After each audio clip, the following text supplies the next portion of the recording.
στον αιώνα το έλεος αυτού. Alleluia. Atas nama Bapa dan Putra dan Roh Kudus, amin. Shalom Aleichem bersama Mesias. Selamat bertemu kembali saudara dengan saya, Episkop Daniel dari Nikopolis, pendiri dan pemimpin dari Gereja Ortodoks Indonesia. Kita akan melanjutkan pelajaran kita. Kali ini kita akan melanjutkan pelajaran kita dari Injil Matius. Tetapi sebelumnya, saudara, saya mohon untuk jangan lupa subscribe kalau saudara yang pertama kali bertemu dengan YouTube saya ini. Atau kalau saudara sudah pernah datang ke sini mengunjungi YouTube ini, tetapi belum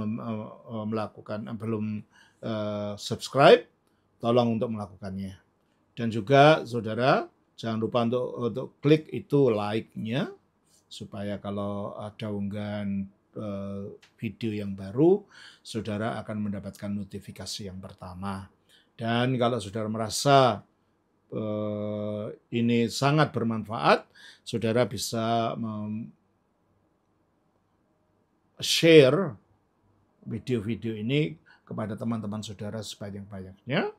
Dan kalau saudara merasa ini sangat memberkati saudara dan sangat membantu dalam keimanan saudara, saudara bisa membantu dengan mengirimkan persembahan saudara ke akun mandiri saya yang ada di bawah ini. Terima kasih. Kita akan melanjutkan jawab pertanyaan-pertanyaan dari saudara kita Amalia, yang pertanyaannya jumlahnya ada 35 pertanyaan. Sudah kita jawab pertanyaan pertama sampai pertanyaan ke-19. Dan sekarang kita akan melanjutkan pertanyaan nomor 20. Apakah cawan di Lukas 22 ayat 20 berbeda maknanya dengan cawan di Lukas 22 ayat 42? Mengapa Yesus meminta Bapa untuk mengambil cawan tersebut? Kita baca Lukas 22 ayat 20. Demikian juga dibuatnya dengan cawan sesudah makan. Ia berkata, cawan ini adalah perjanjian baru oleh darahku yang ditumpahkan bagi kamu. Dan Lukas 22 ayat 42. Ya Bapakku, jika engkau mau, ambillah cawan ini daripadaku. Tetapi bukanlah kehendakku, melainkan kehendakmu lah yang terjadi. Terima kasih. Saudari Amalia, dari konteksnya Lukas 22 ayat 20 ini, kalau kita baca dari ayat yang ke-14 ya. Coba kita baca ayat 14. Ketika tiba saatnya, Yesus duduk makan bersama-sama dengan rasul-rasulnya. Ya, terus? Katanya kepada mereka, aku sangat rindu makan Paskah ini bersama-sama dengan kamu sebelum aku menderita. Nah, ini konteksnya adalah Yesus melakukan perjamuan akhir, perjamuan malam, di mana dalam ayat yang ke-17, kemudian ia mengambil sebuah cawan, mengucap syukur lalu berkata, ambillah ini dan bagikanlah di antara kamu. Dan ayat 20, demikian juga dibuatnya dengan cawan sesudah makan. Ia berkata, cawan ini adalah perjanjian baru oleh darahku yang ditumpahkan bagi kamu. Berarti ayat-ayat ini menjelaskan bahwa konteksnya Yesus sedang melakukan perjamuan akhir. Mungkin ini adalah perjamuan Paskah ya. Bukan mungkin sih, memang iya, perjamuan Paskah. Berarti kalau begitu di situ ada rotinya. Namanya kalau dalam bahasa Ibrani kalau matzah. Ya, rotinya namanya matzah. Lalu ada anggurnya. Nah, tentunya karena ada anggurnya yang dikatakan di dalam ayat yang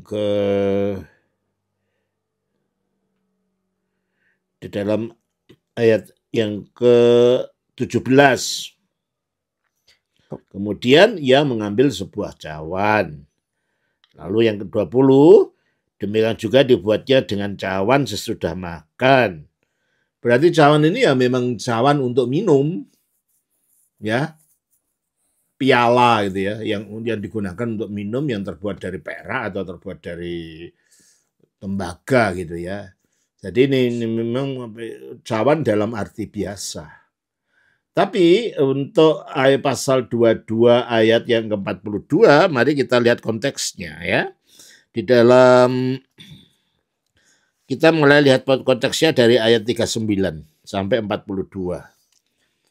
Lalu pergilah Yesus keluar kota, dan sebagaimana biasa ia menuju bukit Zaitun. Murid-muridnya juga mengikuti dia. Setelah tiba di tempat itu, ia berkata kepada mereka, "Berdoalah supaya kamu jangan jatuh ke dalam pencobaan." Kemudian dia menjauh diri dari mereka kira-kira sepelempar batu jaraknya. Lalu ia berlutut dan berdoa katanya, "Ya Bapakku, jikalau engkau mau, ambillah cawan ini daripadaku. Tetapi bukanlah kehendakku, melainkan kehendakmu lah yang terjadi." Iya, ayat yang ke-43. Maka seorang malaikat dari langit menampakkan diri kepadanya untuk memberi kekuatan kepadanya. 44. Ia sangat ketakutan dan makin bersungguh-sungguh berdoa. Peluhnya menjadi seperti titik-titik darah yang bertetesan ke tanah. Ya.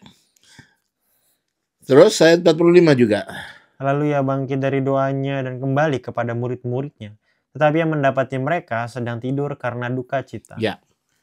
Jadi Saudari Amelia, kalau kita lihat dari konteksnya, Yesus ini sedang di Taman Getsemani. Dan dia sedang berdoa dengan murid-muridnya. Dia berdoa dengan sungguh-sungguh karena dia tahu bahwa sebentar lagi dia akan mengalami derita yang luar biasa. Makanya dikatakan ayat 43 itu, seorang malaikat dari langit menampakkan diri kepadanya untuk memberi kekuatan kepadanya. Mengapa? Ia sangat ketakutan. Kita harus ingat bahwa Yesus juga mempunyai kodrat manusia ya. Dan kodrat manusia itu dikatakan oleh Alkitab sama dengan kodrat manusia yang lain. Bisa ketakutan, bisa sedih, ya, bisa mengalami semua apa yang dilakukan oleh manusia. Coba kita baca dalam Ibrani 2:14. Maka anak-anak itu adalah anak-anak dari darah dan daging. Karena anak-anak itu adalah anak-anak dari darah dan daging. Maka ia juga menjadi sama dengan mereka. Nah, maka ia, yaitu firman Allah ketika dia menjadi manusia itu, maka ia juga menjadi sama dengan menjadi sama dengan mereka, terus dan mendapat bagian dalam keadaan mereka. Dan mendapat bagian dalam keadaan mereka. Bisa sedih, bisa takut, bisa lapar, bisa capek, bisa sakit, ya. Juga dalam Ibrani 2:17. Itulah sebabnya maka dalam segala hal ia harus disamakan dengan saudara-saudaranya. Ia harus disamakan dengan saudara-saudaranya, yaitu manusia yang lain. Disamakan persis.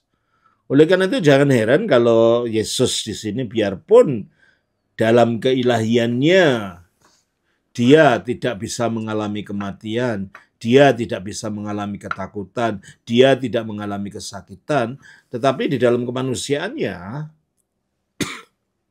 firman ini melalui kemanusiaannya tahu bahwa dia akan menderita luar biasa dan akan dianiaya, lalu disalibkan. Nah, inilah yang dimaksud cawan itu, cawan pengalaman, cawan penderitaan yang akan dilaluinya. Ya, oleh karena itu sebagai manusia dia ada rasa takut. Ya, kita saja kalau harus mengalami seperti yang dialami Yesus, tentulah kita ketakutan. Dan Yesus tahu bahwa dia akan mengalami itu. Dari sisi kemanusiaannya dia mengatakan, "Ya Bapakku, jikalau engkau mau." Dia. Tapi dia tidak ingin memberontak pada kehendak Bapa. Kalau engkau mau. Jadi dia menyerahkan pada akhirnya, ya ada kehendak yang lebih tinggi daripada kehendakku, yaitu kehendak Bapa yang mengutus aku. Kalau engkau mau, ambillah cawan ini daripadaku. Ambillah penderitaan yang akan kau alami ini daripadaku. Kalau bisa, jangan sampai melalui derita ini. Bukan dia tidak mau, buktinya Bukan dia tidak mau mengalami derita itu. Buktinya, tetapi bukanlah kehendakku. Nah, itu kehendak manusianya menghendaki supaya tidak mengalami derita. Tetapi pada akhirnya dia ingat tugasnya di dunia adalah untuk menyelesaikan kehendak Bapa itu. Coba kita baca di dalam Yohanes pasal 6 ayat 38. Sebab aku telah turun dari sorga, bukan untuk melakukan kehendakku, tetapi untuk melakukan kehendak Dia yang telah mengutus aku. Melakukan kehendak Dia yang mengutus aku. Dia tahu bahwa dia harus melakukan kehendak Dia. Dan kehendak Dia itulah yang harus dia selesaikan. Yohanes 17 ayat yang keempat. Aku telah mempermuliakan engkau di bumi dengan jalan menyelesaikan pekerjaan yang kau berikan kepadaku. Ya, dengan jalan menyelesaikan pekerjaan. Nah, dengan jalan menyelesaikan pekerjaan inilah dia datang ke bumi. Nah, pekerjaannya apa? Pekerjaan untuk melakukan penebusan. Makanya ketika dia waktu disalibkan, dia mengatakan bahwa itulah selesainya pekerjaan itu. Coba kita baca di dalam Yohanes pasal 28 sampai 30. Sesudah itu, karena Yesus tahu bahwa segala sesuatu telah selesai, berkatalah ia, supaya genaplah yang ada tertulis di dalam kitab suci, aku haus. Di situ ada suatu bekas penuh anggur asam, maka mereka mencucukkan bunga karang yang telah dicelupkan dalam anggur asam pada sebatang hisop, lalu mengunjukkannya ke mulut Yesus. Sesudah Yesus minum anggur asam itu, berkatalah ia, sudah selesai. Lalu yang menundukkan kepalanya dan menyerahkan nyawanya. Jadi dengan mati di salib itu, dia menyelesaikan pekerjaannya itu. Dan dia tahu bahwa dia harus menyelesaikan pekerjaan itu. Oleh karena itu, biarpun kodrat kemanusiaannya itu merasa ketakutan dan merasa berat akan derita yang akan dialaminya, dia tetap ingat bahwa dia datang ke dunia untuk menyelesaikan tugas yang diselesaikan Bapa. Oleh karena itu, dia mengatakan, tetapi bukanlah kehendakku, melainkan kehendakmu-lah yang jadi. Jadi bukan Yesus di sini tidak rela untuk mati bagi menyelesaikan pekerjaan penebusan itu.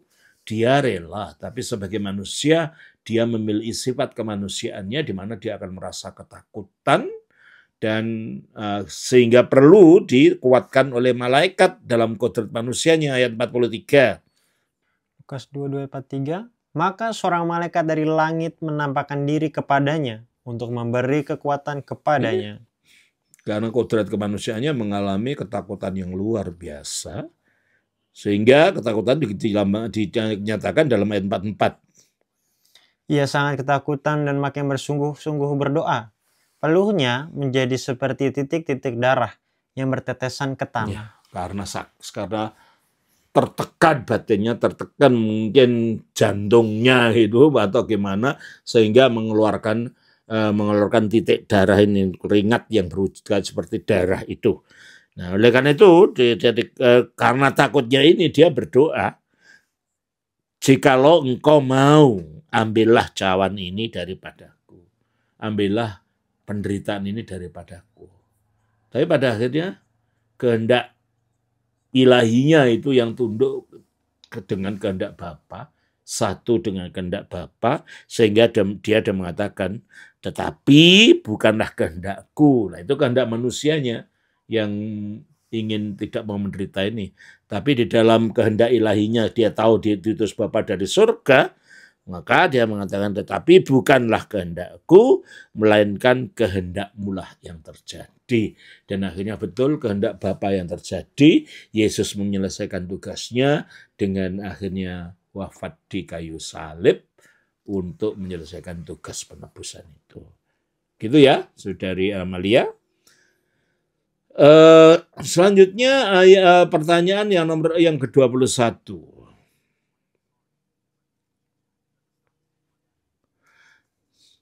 Saat melakukan mujizat, yang bekerja adalah natur manusia dari Yesus atau natur Allahnya. Atau natur manusia dan natur Allah bersama-sama. Ya, energi yang keluar untuk melakukan mujizat itu ya kodrat manusianya tidak punya kekuatan untuk itu karena dia sama dengan manusia-manusia yang lain. Sebagaimana yang telah kita baca di dalam Ibrani 2 ayat 17 tadi. Ibrani 2:17. Itulah sebabnya maka dalam segala hal ia harus disamakan dengan saudara-saudaranya. Ya, sama dengan manusia yang lain, tidak punya kemampuan apa-apa. Tetapi kodrat kealahannya yang melaluinya energi ilahinya dapat bekerja melalui tubuhnya, bisa nampak dilihat orang, itulah yang melakukan karyanya. Kita baca dari Lukas pasal 8 ayat 46. Tetapi Yesus berkata, ada seorang yang menjamah aku, sebab aku merasa ada kuasa keluar daripadanya. Ada kuasa keluar daripadanya. Itu kuasa itu keluar dari kodrat ilahinya. Lalu bekerja melalui tubuh manusianya. Tetapi yang menjalankan adalah pribadinya yang satu. Jadi pribadi ilahinya sebagai firman itu menggunakan kodrat ilahinya untuk menyatakan kuasa itu dan dinyatakannya melalui tubuh manusianya sehingga dengan menjamah atau dijamah oleh orang yang sakit, orang itu mengalami kesembuhan. Begitu ya, Saudari Amalia, jawaban untuk pertanyaan nomor 21. Pertanyaan nomor 22, tidak seorang pun dapat membebaskan dirinya atau memberikan tebusan kepada Allah ganti nyawanya. Mazmur 49 ayat 8-9. Apakah artinya manusia harus memberi tebusan kepada Allah ganti nyawanya? Tapi manusia tidak mampu karena terlalu mahal harga pembebasannya dan tidak memadai untuk selama-lamanya. Ya enggak, karena manusia itu manusia berdosa. Dan dosa itu dari manusia berada dalam cengkeraman dosa itu. Ya. Nyawanya dalam cengkeraman dosa itu. Nah kalau dia dicengkeram seperti tergadai, manusia itu lagi tercengkeram bagaimana melepaskan dirinya. Coba kita baca dalam Roma pasal 7 ayat 14. Sebab kita tahu bahwa hukum Taurat adalah rohani, tetapi aku bersifat daging, terjual di bawah kuasa dosa. Terjual di bawah kuasa dosa. Kalau dia sudah terjual berarti dia tidak punya hak atas dirinya. Ada yang menjual itu punya kuasa. Nah, kuasanya itu kuasa dosa, maka dia nggak akan bisa melakukan apa-apa untuk melakukan pelepasan dirinya atau untuk melakukan pembebasan dirinya, ya. Dan yang dicengkeram oleh dosa itulah tentu nyawanya dan akhirnya keselamatannya. Lalu pertanyaan saudari, apakah artinya manusia itu harus memberi tebusan kepada Allah ganti nyawanya? Seharusnya ada yang menebus, tapi manusianya sendiri tidak mampu menebus itu dan Mazmur ini menyatakan ketidakmampuan itu. Tapi manusia tidak mampu karena terlalu mahal harga pembebasan dan tidak memadai untuk selamanya. Ya memang begitu. Penebusan itu dari kacamata perjanjian baru kita lihat ditebus dari dosa. Nah gimana? Orang perjanjian lama menebus dirinya gimana? Dari kematian. Gimana caranya? Dan dari iblis. Nah, penebusan itu yang harus dilakukan. Dan itu hanya dilakukan ketika firman Allah turun ke dunia. Mati disalibkan untuk mengalahkan dosa itu. Dan akhirnya dikuburkan untuk mengalahkan iblis itu. Dan akhirnya bangkit dari mati mengalahkan kematian. Baru itu bisa terjadi. Jadi manusia biasa yang nggak bisa akan menggantikan nyawanya untuk menebus namanya dari ketercengkeraman oleh dosa iblis dan maut itu. Begitu ya, Saudari Amalia. Pertanyaan yang ke-23.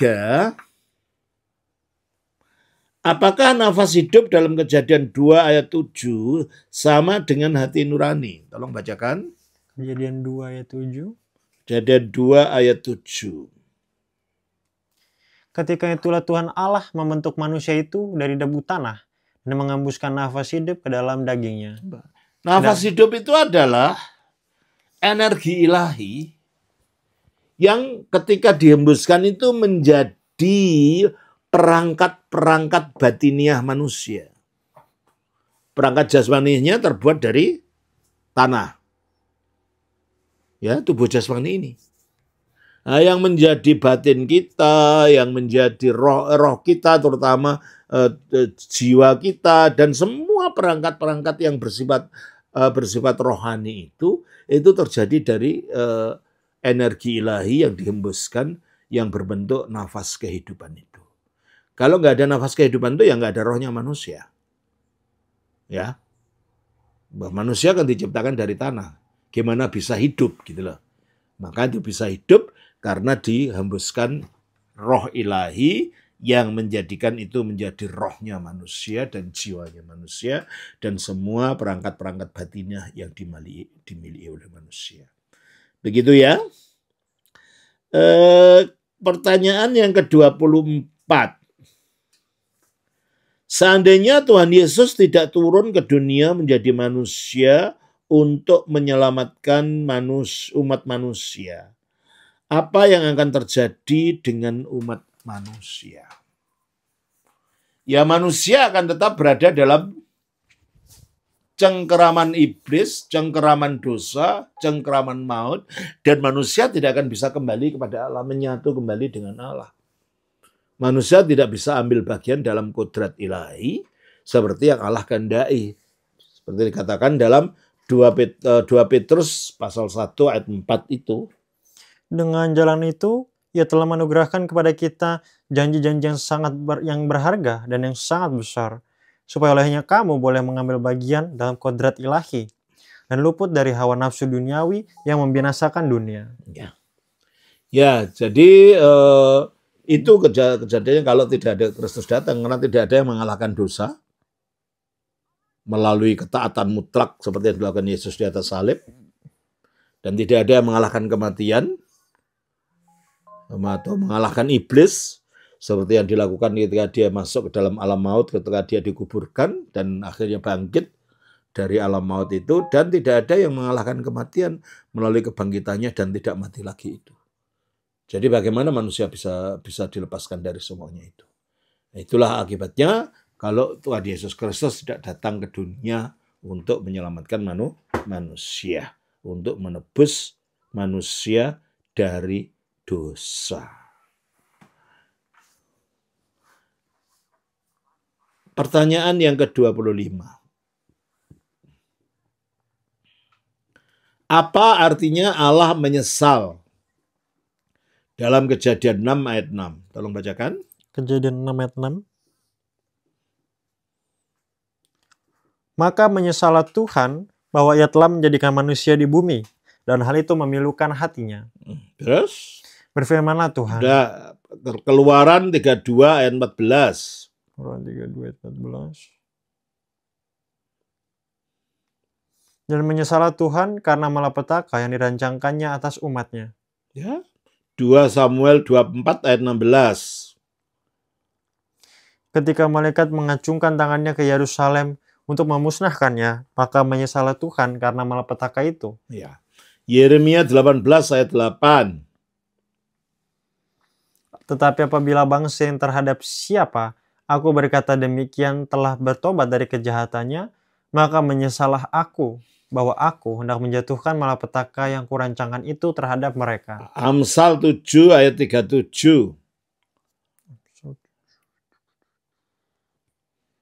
Amsal 7 ayat 37. Tidak ada. Amsal 7 ayat 3, maaf. Tambatkanlah semuanya itu pada jarimu dan tulislah itu pada loh hatimu. Amsal ya. Amsal 7 ayat 3. Mungkin kedua itu Amos mungkin. Coba Amos. Amos 7 ayat 3. Maka menyesallah Tuhan karena hal itu. Betul. Ya. Menyesallah Tuhan akan hal itu.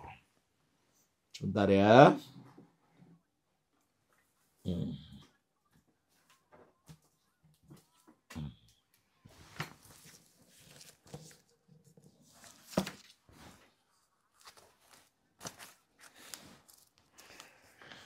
Nah, itu lalu dibandingkan dengan Bilangan 23 ayat 19.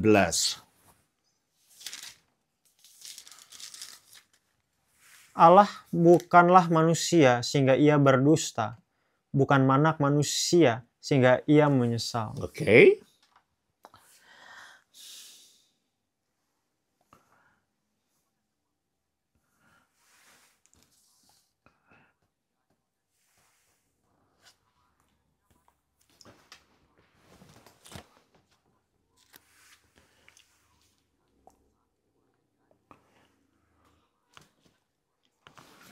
Di dalam dirinya sendiri, dalam kodrat ilahinya, dalam hakikat ilahinya, Allah itu maha tahu. Dan karena dia maha tahu, maka dia sudah tahu sebelum sesuatu kejadian itu terjadi. Oleh karena itu tidak mungkin dia dapat menyesal dalam arti yang dialami oleh manusia. Manusia menyesal karena tadinya dia tidak tahu apa yang terjadi, apa yang dilakukan. Tetapi setelah yang dilakukan itu ternyata sesuatu yang mencelakakan dirinya, baru dia menyesal. Itu kalau manusia. Ya. Dalam arti itu dikatakan di dalam Bilangan 23 ayat 19 tadi. Kodrat ilahi tidak begitu. Coba kita baca Bilangan 23 ayat 19. Allah bukanlah manusia sehingga ia berdusta, bukan anak manusia sehingga ia menyesal. Ya, jadi dalam arti ini Allah tidak punya penyesalan seperti kita. Ya, dan ayat Yeskiel 24 ayat 14.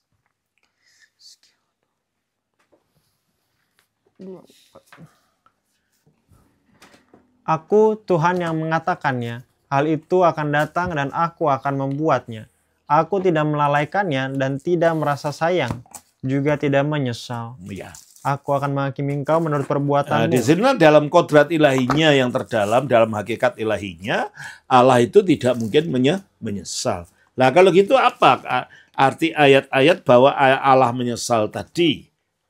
Dalam arti apa Allah itu menyesal? Pertama, itu kata-kata yang digunakan dalam sisi cara manusia memandang kalau manusia melakukan itu. Jadi dikatakan Allah menyesal, artinya Allah itu merasa sedih dalam arti menyayangkan manusia bahwa dia melakukan dosa seperti yang dilakukan oleh orang-orang di zamannya Nuh itu. Karena apa? Dia menyayangkan keadaan manusia yang tidak mau taat itu. Dan karena pembunuhan, perzinahan, pencurian, dan segala macam bentuk dosa yang begitu terjadi di mana-mana di zamannya Nuh itu membuat Allah itu sedih, bukan sedih dalam arti apa, tapi karena itu tidak sesuai dengan sifat kekudusannya. Dan manusia kadang-kadang hidup kudus. Dan ternyata manusia hidupnya selalu buruk saja di dalam zamannya Nuh. Coba ayat 5 dari Kejadian 6 itu. Kejadian 6 ayat 5. Ketika dilihat Tuhan bahwa kejahatan manusia besar di bumi dan bahwa segala kecenderungan hatinya selalu membuahkan kejahatan semata-mata, maka menyesallah Tuhan bahwa ia telah menjadikan manusia di bumi. Menjadikan manusia, padahal Allah mengendaki manusia untuk hidup kudus, hidup dalam ketaatan. Seperti yang dikatakan dalam 1 Petrus pasal 1 ayat 15.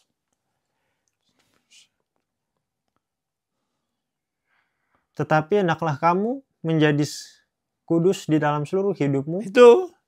Hendaklah kamu menjadi kudus di dalam seluruh hidupmu, terus? Sama seperti dia yang kudus. Iya. Karena Allah yang kudus itu menghendaki manusia supaya hidup kudus. Tapi nyatanya dikatakan dalam Kejadian 6 ayat 5 tadi, manusia hidup bertentangan dengan kehendak Allah, berarti Allah tidak berkenan. Sangat tidak berkenan, dan kalau bahasanya manusia, dia menyesalkan manusia bahwa dia berbuat seperti itu. Nah, menyesal apa? Ya karena sayangnya. Karena di mata Allah perbuatan dosa itu akan mendatangkan hukuman. Dan Allah sebenarnya tidak ingin manusia itu celaka gitu kan dari hukuman itu. Coba kita baca di dalam 2 Petrus pasal 3 ayat yang ke-9.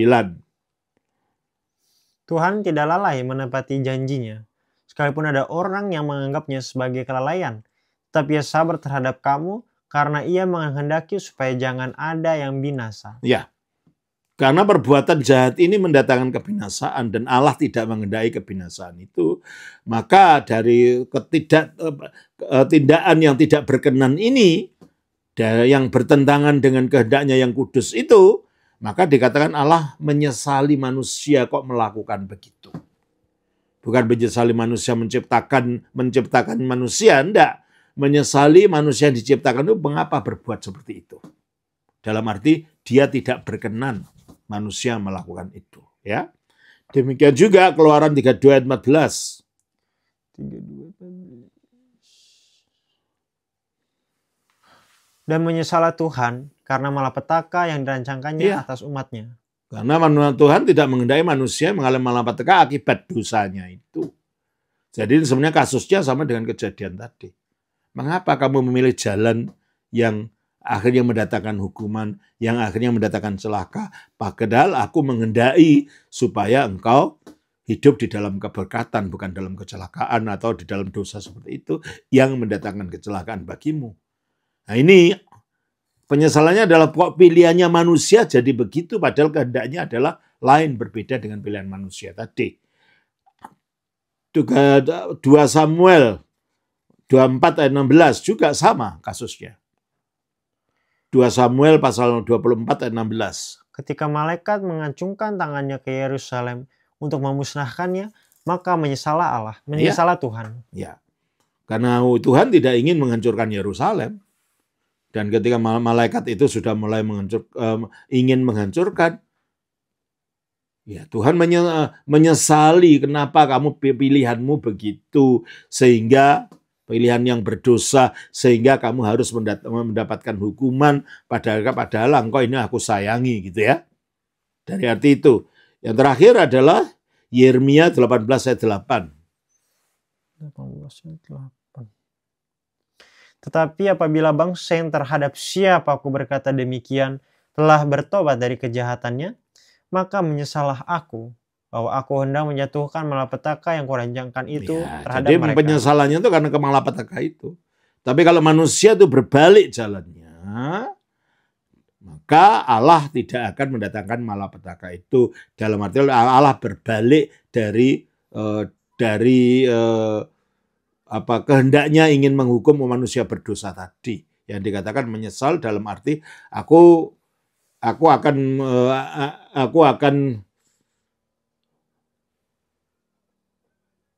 merasa belas kasihanku kembali dan berbalik kepada belas kasihan. Itulah digambarkan sebagai suatu penyesalan kalau di dunianya manusia.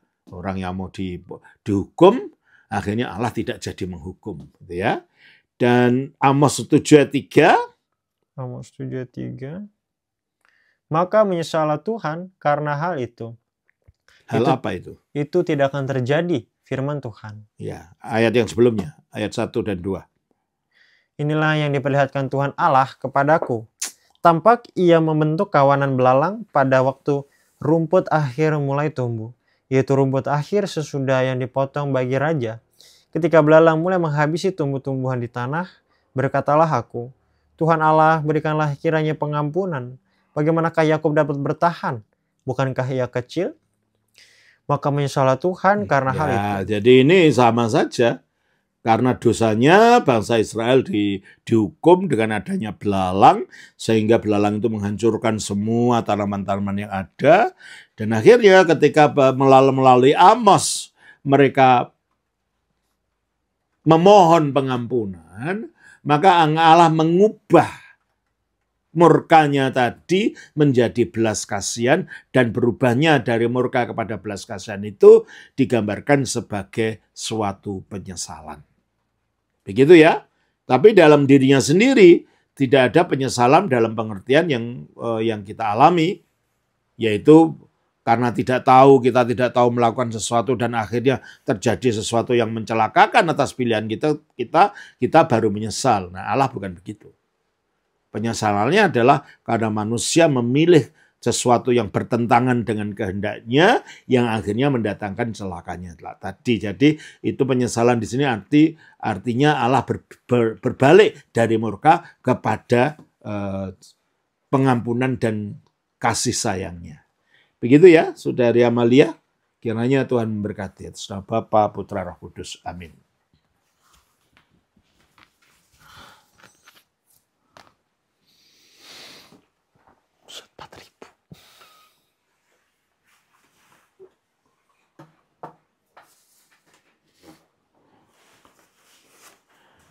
Kita lanjutkan dengan pertanyaan nomor 26. Dalam penjelasan tentang penghakiman sebagian, dikatakan bahwa tiap-tiap roh jahat bertanggung jawab untuk mengompori tiap jenis hawa nafsu manusia. Apakah artinya kalau ada anak malas, orang berzina, kita harus berdoa mengusir roh malas dan roh zina dalam diri mereka? Bukan, kalau penghakiman sebagian itu berbicara tentang perjalanan roh itu ketika meninggalkan tubuhnya. Dan dalam meninggalkan tubuhnya menuju ke tempat yang harus dia tuju, ke alam ilahi, roh-roh ini akan melewati udara, dan di udara itu ada kerajaan. Coba kita baca dalam Efesus 2 ayat 2. Kamu hidup di dalamnya, karena kamu mengikuti jalan dunia ini. Karena kamu mentaati penguasa kerajaan angkasa. Nah, ada kerajaan angkasa dan ada penguasanya. Terus? Yaitu roh yang sekarang sedang bekerja. Yaitu roh yang sekarang sedang bekerja di antara orang-orang durhaka. Jadi ketika kita berbuat durhaka waktu di dunia ini, kita dikompori oleh roh penguasa di kerajaan angkasa ini dengan menggunakan jejaring makhluk-makhluk roh bawahannya, yaitu roh-roh jahat yang dikatakan dalam Efesus 6 ayat 12. Karena perjuangan kita bukanlah melawan darah dan daging, tetapi melawan pemerintah-pemerintah, melawan penguasa-penguasa, melawan penghulu-penghulu dunia yang gelap ini. Ya, jadi yang disebut roh penguasa-penguasa apa saja tadi? Melawan pemerintah-pemerintah, penguasa-penguasa, penghulu-penghulu dunia yang gelap ini itu bukan manusia, bukan pemerintahan dunia ini. Karena itu disebut adalah bukan darah dan daging, tetapi itu jenjang-jenjang di dalam alam roh yang pemimpinnya, penguasanya tadi, yaitu roh juga, yaitu iblis sendiri. Dan ini makhluk-makhluk jahat di bawahnya. Tapi yang mempunyai kekuatan supernatural, maka dikatakan kuasa, kerajaan, dan lain-lain, melawan roh-roh jahat di udara. Terus apa katanya? Melawan roh-roh jahat di udara. Melawan roh-roh jahat di udara. Jadi di udara itu yang tidak nampak mata itu tidak seperti yang kita pikirkan, tidak ada apa-apanya gitu. Ada itu kalau untunglah kita nggak bisa lihat. Kalau kita bisa melihat, kita nggak bisa hidup ini karena kita melihat terus itu. Bagaimana roh-roh jahat itu berseliweran di udara itu. Nah, kalau roh yang orang mati itu akan lewat udara ini juga ketika mati, apakah dia tidak akan dicegat oleh mereka yang tadinya waktu manusia hidup itu dia mengikuti kehendak dari roh-roh ini. Ya, roh jinah, roh apa. Dan ketika dia melewati tempat itu, kalau dalam dunia saja iblis itu selalu mencari-cari untuk menerkam manusia. Coba dalam 1 Petrus 5:8. 1 Petrus 5:8.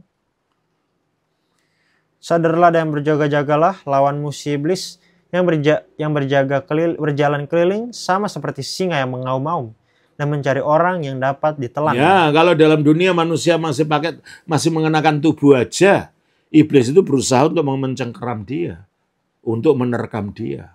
Apalagi setelah manusia itu tinggal rohnya, yang artinya dia menjadi sesama jenis dengan roh-roh jahat ini, karena mereka wujudnya roh. Nah, waktu si rohnya manusia ini yang hidup mati tanpa pertobatan, sehingga energi dosanya masih ada di dalam dirinya, maka roh jahat yang mempunyai energi dosa yang sama itu akan menghadang dia. Oh, kamu dulu milik saya, ikut saya sekarang. Dan akan diseret ke tempat Tartarus, yaitu tempat laksana neraka, tapi belum neraka. Karena untuk masuk neraka, orang perlu menghadapi pengadilan dahulu, pengadilan akhir. Dan pengadilan akhir itu terjadi setelah roh itu akan kembali kepada tubuhnya dan dibangkitkan ketika Kristus datang untuk diadili. Ya, jadi ini bukan terjadinya bukan waktu kehidupan ini. Di kompor-kompor itu ada, tapi nanti untuk di penghakiman sebagian itu kalau sudah mati, dihakimi dalam arti dituntut oleh roh-roh ini. Makanya dikatakan dalam Lukas pasal 12 ayat yang ke-20.